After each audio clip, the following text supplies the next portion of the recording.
집행에 대한 체포영장 재집행법을 특검을 진행되겠습니다. 현장 집행기가 연결해서 자세히 들어보겠습니다. 권소리 기자. 네, 대통령실에서 입구 쪽에 나와 있습니다. 네, 지금 탄핵 찬반 집회 분위기 각각 어떻습니까? 네, 관저 입구 쪽 이곳을 기준으로 제 앞쪽으로는 윤석열 대통령 탄핵을 촉구하는 집회 인원들이, 뒤편으로는 윤 대통령 탄핵에 반대하는 인원들이 대부분 모여서 집회를 이어가고 있습니다. 간밤에 비가 다소 내리면서 집회 인원이 양쪽 모두 다소 줄어든 모습도 볼 수가 있었는데, 일단 새벽 6시 이후로는 인파가 계속해서 늘어나는 듯한 모습도 보였습니다. 공수처가 지난 체포영장 1차 집행을 위해 새벽 6시에 출발했었던 만큼 양쪽 다 인파가 몰리는 것으로 보입니다.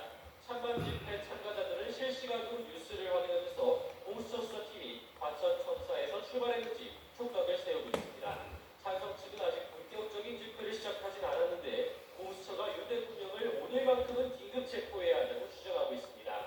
다만 반대 측에선 법적 타당성이 없는 윤 대통령 체포 시도를 막아서야 한다며 무대 위에서 목소리를 높이고 있습니다. 경찰이 양측을 인력과 울타리로 구분해 두면서 찬반 집회 사이 물리적 충돌은 빚어지지 않고 있습니다. 대통령 관저 쪽 경호처 인력들의 움직임은 어떻습니까?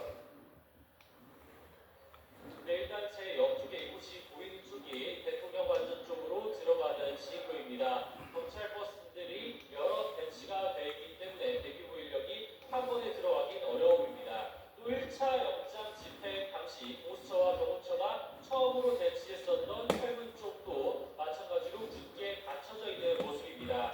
다만 또 이쪽이 2차, 3차 저지선이 있는 쪽에서 경호처 인력이 어떻게 움직이고 있는지 아직 현장에서 확인되지 않고 있습니다.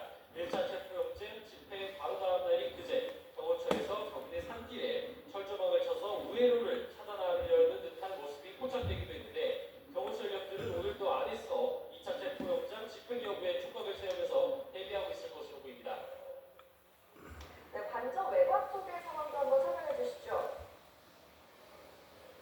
네, 일단 이곳 관저 주변에서 공수처 인력이 끌고 나온 차량이나 승합차 등이 아직까지 보이진 않고 있습니다. 앞서 1차 체포영장 집행 당시 청사에서 출발해서 이곳 관저 인근까지 도착하기까지 1시간이 걸릴 만큼 만약 공수처 쪽에서 출발을 하더라도 꽤나 시간은 걸릴 전망입니다.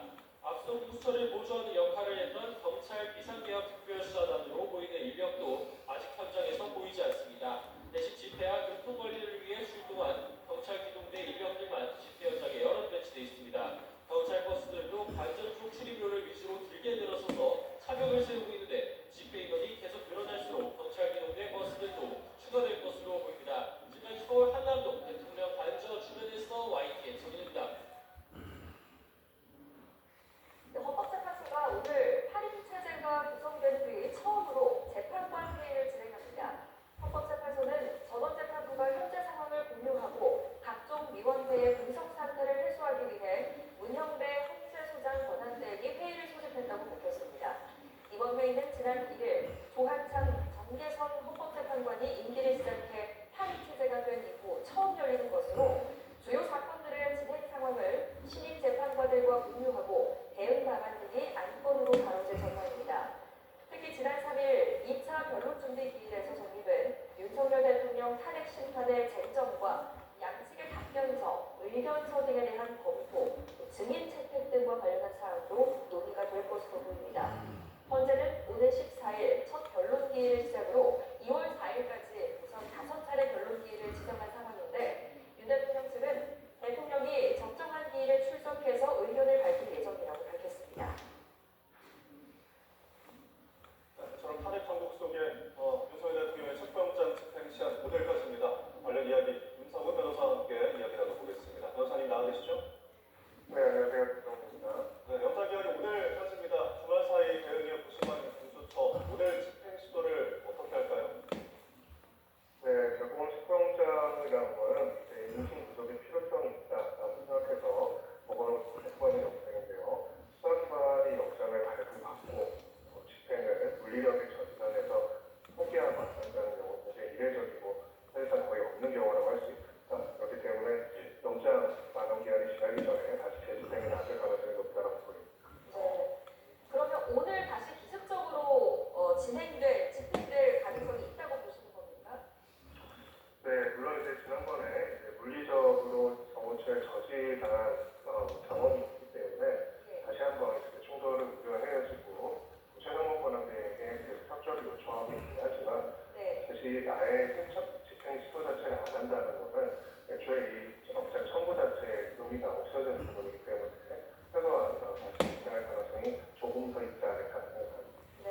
대기업 총재